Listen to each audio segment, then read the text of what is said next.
নির্বাচনের আগে এক অস্বাভাবিক অকল্পনীয় পরিস্থিতি সৃষ্টি করছেন ডক্টর ইউনূস। হ্যাঁ, আপনারা সঠিক শুনছেন। গতকালকে একটা ভিডিও আপনারা নিশ্চয়ই সবাই দেখেছেন। সেনাবাহিনীর কোনো একজন অফিসার কিংবা সৈনিক কোনো একজনের সাথে ঢাকা 17 আসনের যিনি দাঁড়িপাল্লার প্রার্থী ডক্টর খালিদুজ্জামান ভাই, এটা হচ্ছে সেনাবাহিনীর একটা স্পর্শকাতর একটা বাহিনীর আপনার বডি ক্যামের ভিডিও ফুটেজ বাইরে আসলো কিভাবে। থেকে নেতা তারেক রহমান এসে গুপ্ত শব্দ ব্যবহার করছে। এই গুপ্ত শব্দ রাজাকারের চেয়েও শক্তিশালী শব্দ হয়ে উঠবে ইনশাআল্লাহ। এই গুপ্ত শব্দ দিয়ে আমরা জোটকে ইনশাআল্লাহ বিজয়ের পক্ষে নিয়ে যাব ইনশাআল্লাহ। শুনেন, এইসব শব্দের রাজনীতি খেলেন না, এগুলো শেষ হয়ে গেছে। আপনি যখন লন্ডন থেকে আসছিলেন, তারেক রহমান যখন লন্ডন থেকে আসছিলেন, তখন আমরা অনেক আশা নিয়েছিলাম যে উনি বোধহয় দেশের উন্নয়নমূলক কাজ করবেন, ভালো কথা বলবেন। কিন্তু তিনি এত কোন স্তরের কথা বলছে সেটা আমার বলতে দ্বিধা লাগছে। একজন নেতার মুখে, ওই স্তরের নেতার মুখে এরকম গুপ্ত শব্দ মানায় না। এইসব এক শব্দে হাসিনার পতন হয়েছে। আপনারা যদি এইসব শব্দ ব্যবহার করে মানুষকে ঠেকাতে চান তাহলে কি হবে? বিএনপি 59% প্রার্থী ঋণখেলাপি, মানে ব্যাংকের টাকা মেরে খাইছে, লুটপাট করেছে। উই জিত বিয়ার পাবলিক কি গান গাবি? তবু হে বিজয়ী বীর তারেক সেনা, তোমাদের ব্যাংক ঋণ কোনোদিন শোধ হবে না, না না না, শোধ হবে না। তুই ব্যাংকের ঋণ শোধ করতে পারিস না, তো দেশ সেবার কাজ হয় কেন? নতুন একটা নিউজ আপনাকে স্বাগতম। প্রিয় দর্শক, বাংলাদেশের যে বর্তমান রাজনৈতিক প্রেক্ষাপট এবং যে পরিস্থিতির সৃষ্টি হয়েছে তারই আলোকে আপনাদের সামনে বেশ কয়েকটা গুরুত্বপূর্ণ ভিডিও নিয়ে হাজির হয়েছি, যার কিছুটা অংশ বিশেষ ইতিমধ্যেই ভিডিওর শুরুতেই দেখেছেন। তো দর্শক, ভিডিওর শুরুটা দেখেই কিন্তু বুঝতে পেরেছেন যে আজকে নিউজটা ঠিক কতটা গুরুত্বপূর্ণ এবং ঠিক কোন বিষয়টাকে ইঙ্গিত করছে। তাই বলবো, যারা ভিডিওটি অন করেছেন না টেনে সম্পূর্ণ নিউজটি মনোযোগ সহকারে দেখতে থাকুন। এটা হচ্ছে সেনাবাহিনীর একটা স্পর্শকাতর একটা বাহিনীর আপনার বডি ক্যামের ভিডিও ফুটেজ বাইরে আসলো কিভাবে। আমি গতকালকে আমার পেজে জুলকার নাইন স্যার ওনার পেজের একটা ভিডিও আমি আমার পেজে আমি শেয়ার দিয়েছিলাম। আমি জানি না এটা প্রথমে কে করেছেন, প্রথমে কে আপলোড দিয়েছেন আমি জানি না, মানে কাকে প্রথমে দিয়েছে। এটা যদি সেনাবাহিনী মনে করে দেশের স্বার্থে বা কোনো কারণে এটা প্রকাশ করা দরকার, প্রচার করা দরকার, সেক্ষেত্রে সেনাবাহিনীর উচিত ছিল আইএসপিআর থেকে এটা করা, মিডিয়াকে ডেকে তাদেরকে দিয়ে দেওয়া, অথবা সেনাবাহিনীর নিজস্ব ফেসবুক পেজ আছে, ইউটিউব চ্যানেল আছে, সেখানে এটা আপলোড দেওয়া। সেটা না করে তাদের নিশ্চয়ই তারা প্রথমে এটা যার কাছেই এসছে সে তাদের কচুক্ষেতের ভাতাপ্রাপ্ত, তো এই কচুক্ষেতের ভাতাপ্রাপ্ত মুক্তিযোদ্ধা যারা আছেন তাদেরকে তারা দিয়েছেন। এই জিনিসটা একটা খুব রহস্যজনক এবং খুবই লজ্জাস্কর একটা বিষয় যে সেনাবাহিনী এখনো পর্যন্ত সেই নোংরা রাজনীতি, শয়তানি এখন পর্যন্ত তাদের মাথার ভেতরে আছে। এই কারণে আমি আজকে মনে করলাম, তারপরে আরও কিছু বিষয় আছে যে বিষয়গুলো এখনো বলার সময় আসে না। আমি বিভিন্ন মাধ্যমে শুনছি, আমাকে গত 3-4 দিন আগে একজন ঢাকারই একজন ক্যান্ডিডেট ফোন করে বললেন যে তিনার যারা কর্মী আছেন এইসব কর্মীদেরকে একটা বিশেষ সেনাবাহিনীর একটা শাখা থেকে, আপনার সেনাবাহিনী নিয়ন্ত্রিত একটা গোয়েন্দা সংস্থা, সেইটা থেকে আপনার নাম চেয়েছে, তাদের নাম সংগ্রহ করছে। তো কেন নাম সংগ্রহ করছে আমরা জানি না। যদি এরকম কিছু থাকে যে বিশেষ হবে, অভিযান হবে, সেই অভিযানে আমি কিন্তু কোনো রাজনৈতিক দলের নাম বলি নাই, কোনো একটা রাজনৈতিক দলকে তারা মাঠে যাতে তারা কাজ করতে না পারে এই জন্য তাদের লোকজনকে ধরপাকড় হবে বা কোনো দলকে সুবিধা দেয়।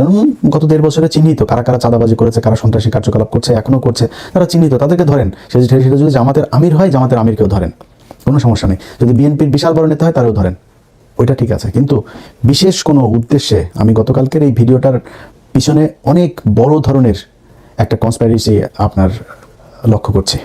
আমার সন্দেহ হচ্ছে যে তারা কিছু একটা হাসিল করার জন্য এই কাজটা করেছে। আদারওয়াইজ সেনাবাহিনীর আমি যেটা শুনলাম, এই ভিডিওটা গত আরও প্রায় মাসখানেক আগের, অনেকদিন আগে। তো সেই ভিডিওর হঠাৎ করে এসে তারপরে সেনাবাহিনী ছাড়বে এবং সেনাবাহিনীর বডি ক্যামের ফুটেজ তো আর যেখানে সেখানে পড়ে থাকে না, তাই না? এটা যে সে চাইলেও আর বের হয়ে গেল, এরকম তো হইতে পারে না। তারা সুনির্দিষ্ট সুপরিকল্পিতভাবে তারা এটা প্রচার করেছে। কেন করেছে সেটা আমরা জানি না। এইটার প্রেক্ষিতে সেনাবাহিনীকে আজকে কিছু কথা বলতে চাই। দেখেন সেনাবাহিনীর ভাইরা, আপনাদের একটা বিষয় বলে রাখি, আপনারা এই দেশের অনেক সম্মানের একটা জায়গায়, আপনাদের এই দেশের প্রয়োজন আপনাদের মানে এটা অপরিসীম, এটার কোনো শেষ নেই। মানে আপনারা ছাড়া এই দেশের সার্বভৌমত্ব টিকে থাকবে না, সম্ভব না এটা। আপনাদের জাউরামির কারণেই গেল 15 বছর এই দেশের সার্বভৌমত্ব ছিল না। আপনি নিজের সম্মান চাবেন আর শয়তানি করবেন, দুইটা একসাথে আপনি পাবেন না। হ্যাঁ, এটা আপনারা অনেক আগে থেকেই করেছেন। 111 থেকে আপনারা জাউরামি শুরু করেছেন। 111-এ আপনাদের সেনাবাহিনীর যেসব অফিসারদের সন্তানদেরকে বলতে চাই, বাবা, তোমাদের বাবা যদি নাকি তোমার বাবার যে বেতন, সেই বেতনের চাইতে যদি বেশি সম্পত্তি তোমার ঘরে থেকে থাকে, তাহলে বুঝবা তোমার বাবা চুরি করেছে।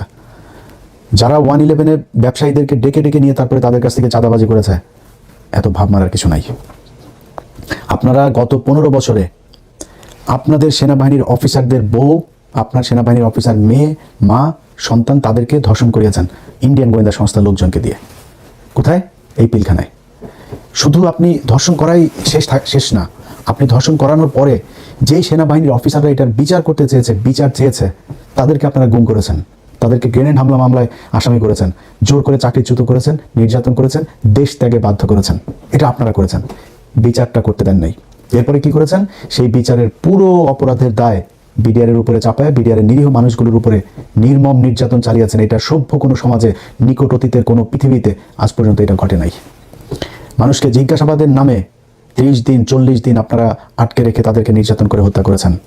জেলখানায় যে বিডিআর সদস্যরা গিয়েছে, যারা বের হয়েছে, তাদের অনেকের আমাকে ভিডিও কল করে দেখিয়েছে এই কোমরের মধ্যে, এই রানের মধ্যে ড্রিল মেশিন এই দিক দিয়ে ঢুকিয়েছেন, ওই দিক দিয়ে ড্রিল মেশিন বের করেছেন। সেই দাগ, সেই ক্ষত নিয়ে তারা এখনো পর্যন্ত অনেকে জেলখানায় আছে। ক্যান্সারের রোগী, মা মারা গিয়েছে, বাবা মারা গিয়েছে। আজকে আওয়ামী লীগের একজনের এই আপনার স্ত্রী মারা যাওয়ার পরে সন্তানকে নিয়ে খুবই খারাপ জিনিস। এটা খুবই মানে কি বলবো, যে একটা মানে কষ্টের একটা চিত্র, যে একজন মা তার সন্তানকে নিয়ে তারপর সুইসাইড করেছে। কিন্তু আপনি কি জানেন, এই ছেলে এই নারীকে ছাড়া তার আরও 2-3টা বউ ছিল। এই নারীর কাছে সে আসতো না, এই নারীর সাথে তার সম্পর্ক এমনিতেই ছিল না। তার পরিবারের লোকজন ওই মেয়েকে করতো, নির্যাতন করতো। সেই নারী মারা গিয়েছে এই পারিবারিক সমস্যার কারণে। একটা বিশাল প্রথম আলো, ডেইলি স্টার দুইজনে মিলা, ওইদিকে চ্যানেল 24 এমন এক তৈরি করলো যে স্বামীর শোকে স্বামীকে জেল থেকে বের করতে না পেরে, তারপরে মিথ্যা মামলার অপরাধে স্বামীর এই অত্যাচারের এই দুর্বিষহ অবস্থা সহ্য করতে না পেরে দুনিয়া ছেড়ে চলে গেলেন। কি সেই মানে মিউজিক একটা করে দিলে বেদের মেয়ে জ্যোৎস্না ছবির মতো বিশাল করুণ দৃশ্য দেখা যাইতো, বানায় দিলেন। কিন্তু এই যে বিডিআররা এখনো পর্যন্ত যে জেলখানায় পড়ছে, এখন পর্যন্ত প্রায় 450 আলেম জেলখানার ভিতরে কোনো অপরাধ ছাড়া, তারা বাপ মার মারা যাওয়ার পরে তাদের প্যারোলে যাইতে দেওয়া হয় না অনেককে। সেটা নিয়ে নিউজ করেন নাই তো? কি অপরাধ তাদের? এটা আপনারা করেছেন।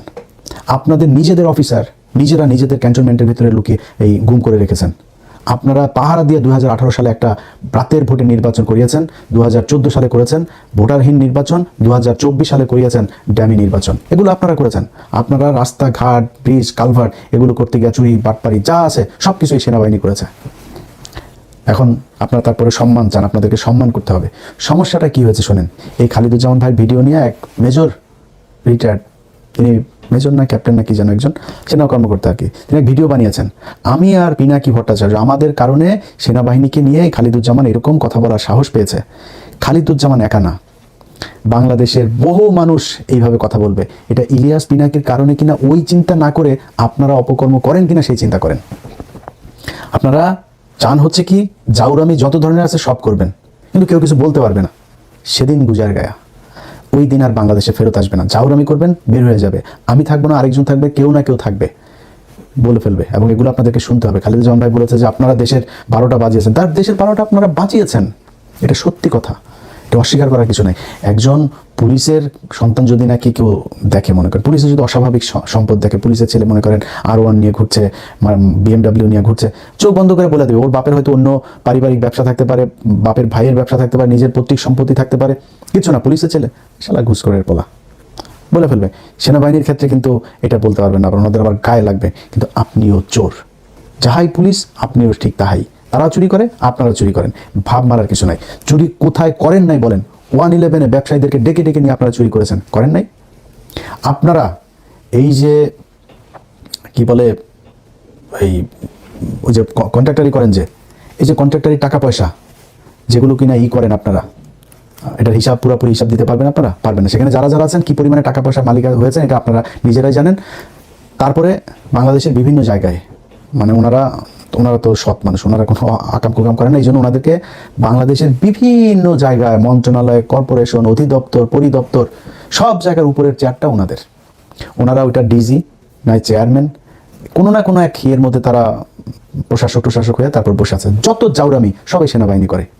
আপনি বাংলাদেশের যত জায়গায় যত শয়তানি, এই যে শোনেন না আপনারা ভূমিদস্যু, যত ভূমি আপনার আছে, এই আবাসন প্রকল্পগুলো আছে, সব জায়গার পেছনে হইল গিয়ে এরা হয় রিটায়ার্ড নাই আপনার সার্ভিং অফিসার, তারা আসেই আত্মীয় স্বজন দিয়া, শালা দিয়া, সম্বন্ধে দিয়া, ভাই দিয়া, মা দিয়া, কোনো না কোনো কিছু দিয়া, কারোর কারো ওইখানে রেখে দিয়েছে, বউরে দিয়া এগুলো করে রাখছে। জাউরামের যত কিছু আছে, তারপরে ওনাদের নিয়ে কিছু বলা যাবে না। ভাই আপনাদেরকে আমি বলি, আপনারা মনে করেন নিজেদেরকে যে সম্মানিত জায়গায় রাখবেন, আচ্ছা আপনাদেরকে দেওয়া হয়েছে এরকম কয়েকটা জায়গার নাম আমি বলি আপনাদের, কোন জায়গায় আপনারা ঠিক করতে পেরেছেন? আপনারা তো মানে আলাদা শ্রেণী, সবসময় একটা ক্লাস্টার একটা ফর্মে থাকতে চান, তো কাজ তো করতে হবে, তাই না? আপনারা যে মানে নিজের আলাদা কিছু করেছেন এটা তো আপনাকে বোঝাইতে হবে। আপনি ঢাকা বিশ্ববিদ্যালয়, ঢাকা মেডিকেল কলেজের কি পরিচালক? একজন ব্রিগেডিয়ার হয়। ওষুধ প্রশাসন অধিদপ্তরের একজন ডিজি কি? একজন ব্রিগেডিয়ার হয়। ওই ডেস্কোর একজন কি?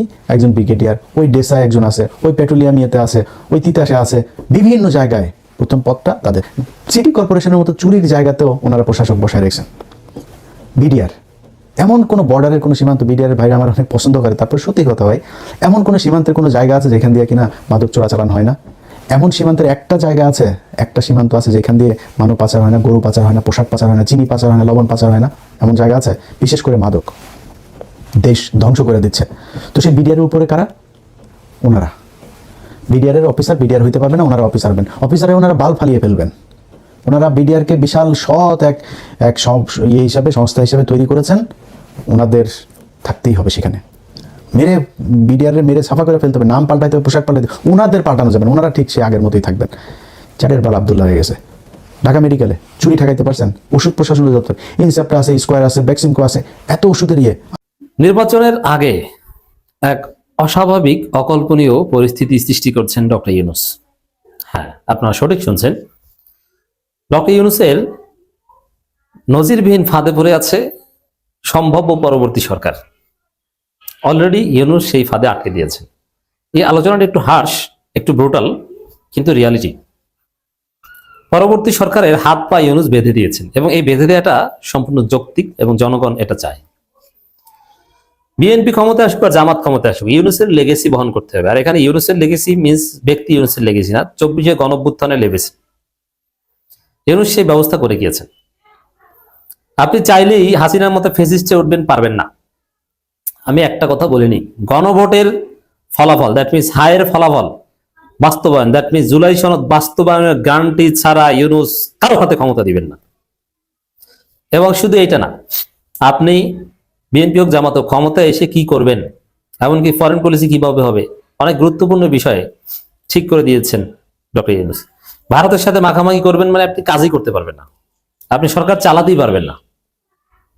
ইউনূসকে এত হালকা মাল ভাবলে হবে না, কঠিন মাল ইউনূস, অসাধারণ। দর্শক, এক জরুরি পরিস্থিতি, অকল্পনীয় জরুরি পরিস্থিতি। আপনারা জানেন যে 9 তারিখ যুক্তরাষ্ট্রের সাথে বাংলাদেশের চুক্তি আছে। নির্বাচনের 3 দিন আগে চুক্তি, পৃথিবীতে এরকম কোনো ঘটনা নাই, বিরল ঘটনা, সেটা হতে যাচ্ছে। এরপরে মানে মূল কথা হচ্ছে ইউনূস সরকারের যে মূল জায়গাটা, যে তারা গণঅভ্যুত্থানের সরকার, সংস্কারের শর্তে তাদেরকে আনা হয়েছে, তারা নতুন বাংলাদেশ গড়ে দিবেন। তারা দ্রুত নির্বাচন চাওয়ার কারণে পরিপূর্ণভাবে পারেন নাই, অনেক কিছুই করেছেন, কিন্তু বাকিটা বাস্তবায়নের নিশ্চয়তা নিয়েই তারা যাচ্ছেন। এজন্য অনেক কিছু সেট আপ আগে দিয়ে যাচ্ছেন। ডক্টর ইউনূস একটা ছাঁচ তৈরি করে দিয়েছে, ছাঁচ। ওই ছাঁচের বাইরে সম্ভাব্য পরবর্তী সরকার যেতে পারবে না। এটাকে আপনি ফাঁদ বলেন, ছাঁচ বলেন, আর শিকল পরানো বলেন, যা বলে শান্তি পান, সমস্যা নেই। ঘটনা এটাই করতে যাচ্ছে। দর্শক, আপনারা জানেন যে চট্টগ্রাম বন্দর নিয়ে হাইকোর্টের রায় এসেছে যে এই সরকার চুক্তি করতে পারে, কোনো সমস্যা নেই, বিদেশিদেরকে পরিচালনার দায়িত্ব দিতে পারে। আর ওইটা বিএনপি আবার মানছে না। বিএনপি এখন এখানে আন্দোলন করছে, আবার আন্দোলনকারীদের তালিকা করছে ইউনূস সরকার। এর মানে কিছুদিন পর ক্ষমতায় যাবে, ক্ষমতা ছেড়ে চলে যাবে স্বাভাবিক হিসাবে।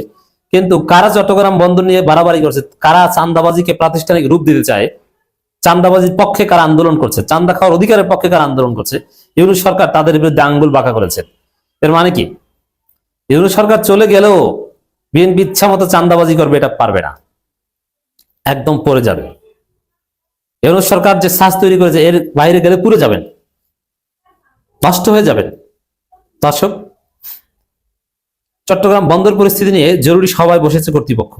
এখানে বিএনপি ঝামেলা করছে, কিন্তু এই ঝামেলাকে কোনোভাবে ছাড় দিচ্ছে না, এই বলে যে এটা ফাইলটা এখানে থাক, যেভাবে আছে ওইভাবে স্থগিত থাক, কিছুদিন পরে তো নির্বাচন, এটা নির্বাচিত সরকার দেখুক, না এরকম কিছু না। একদম সবকিছু ঠিকঠাক করে ফেলছে। কি করবে? সমাধান করে দিয়ে যাবে নির্বাচনের একদিন আগেও। এমনকি নির্বাচনের একদিন আগেও ডক্টর ইউনূস সরকার সিদ্ধান্ত নেবে। এমনকি আপনারা দেখছেন যে বিভিন্ন মামলার রায় হচ্ছে, সেই পুলিশ ভ্যানে লাশ পড়ানোর মামলার রায়, নানান কিছুই হচ্ছে। চট্টগ্রাম বন্দরের বর্তমান পরিস্থিতি, সাম্প্রতিক শ্রমিক অসন্তোষ এবং ধর্মঘটজনিত অচল অবস্থা নিরসনে এক জরুরি সভা আহ্বান করেছে চট্টগ্রাম বন্দর কর্তৃপক্ষ। সকাল 10টায় অনুষ্ঠিতব্য এই সভায় সভাপতিত্ব করেছে নৌ পরিবহন মন্ত্রণালয়ের উপদেষ্টা brigadier general doctor Sakhawat Hossain. স্বাভাবিকভাবে নীরবে নিবৃতে ক্ষমতা ছেড়ে দিয়ে চলে যাওয়ার ইচ্ছা থাকলে এরকম ঘটনা ঘটতো না। এখানে এইসব বিষয়টি এখন সরকারি উপদেষ্টাদের মাথা ঘামানোর প্রশ্নই আসে না। কিন্তু না, এমন ভাবে সরকার কাজ করছে, মনে হচ্ছে তারা দীর্ঘমেয়াদী পরিকল্পনা নিয়ে এগোচ্ছে। শুধু এইটা না, আরো অনেক বিষয় আছে। দেখেন, এই ইউনূস সরকারকে আপনি কিছু দিয়ে বেকায়দায় ফেলতে পারবেন না। এই সরকারের উপদেষ্টাদের আপনি অন্যান্য অতীতের অন্তর্বর্তীকালীন সরকারের বা 111 সরকারের মতো বেকায়দায় রাখতে পারবেন না। কারণ আরো বিষয় আছে। এবার এমপিদের শপথ পড়াবেন সিইসি, এটা কিন্তু সংবিধানে নাই।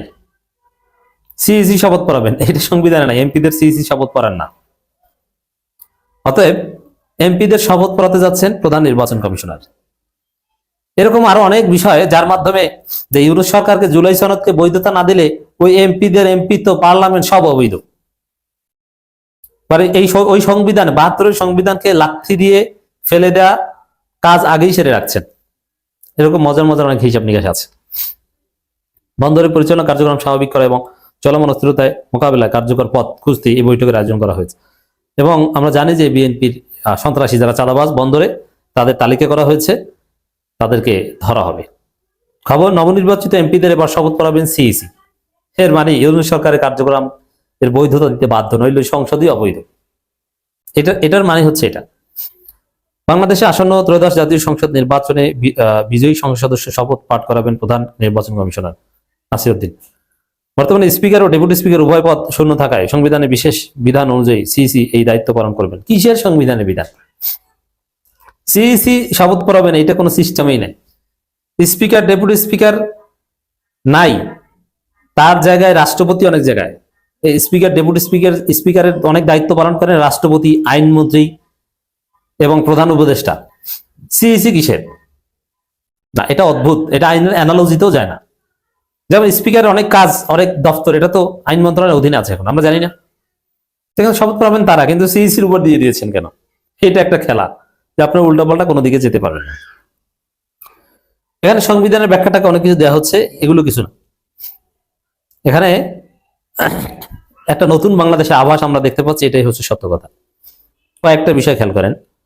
যুক্তরাষ্ট্রের সাথে 9 ফেব্রুয়ারি বাণিজ্য চুক্তি, শপথ পাবেন সিইসি, চট্টগ্রাম বন্দর নিয়ে সরকারের এই সিরিয়াসনেস, সব মিলিয়ে পরিস্থিতি যা তৈরি হচ্ছে, তাতে পুরো পরিস্থিতি একটা ভিন্ন রকমের ডাইমেনশন আমরা দেখতে পাচ্ছি। এর মধ্য দিয়ে আরো অনেক বিষয় আছে, আরো অনেক নিয়ম কানুন আইন সরকার এখনো করে যাচ্ছে বা সাজ তৈরি করে দিয়েছে। কোন নতুন সরকার আসলেই পুরোপুরি নিজেদের মতো চলতে পারবে না, 24-এর গণঅভ্যুত্থানের পথে হাঁটতে হবে। যেমন বিএনপি চায় আওয়ামী লীগকে ফিরিয়ে আনতে, কিছুতেই পারবে না। এই গণভোটে বিজয়ের মাধ্যমে এমন বন্দোবস্ত কায়েম হবে, বিএনপি চাইলেও নিজেদের মতো কিছু করতে পারবে না যদি ক্ষমতা আসে। জামাত চাইলেও পারবে না। আর জামাতের এক্ষেত্রে কোনো আপত্তি নেই, জামাত ইউনূস সরকারের লেগেসি ধারণ করতে পুরোপুরি রাজি। কিন্তু বিএনপির হিসাব উল্টো, যেহেতু বিএনপি ভারতের দালাল, কিন্তু বিএনপি পারবে না। ক্ষমতা যারাই আসুক তাদের হাত পা বাঁধা, এটা একটা স্বস্তির খবরও বটে। দর্শক, সম্পূর্ণ ভিডিওটি দেখলেন, আশা করি বিষয়টি বুঝতে পেরেছেন। এই নিয়ে আপনার গুরুত্বপূর্ণ মন্তব্যটি অবশ্যই কমেন্ট বক্সে জানিয়ে দিবেন। ধন্যবাদ।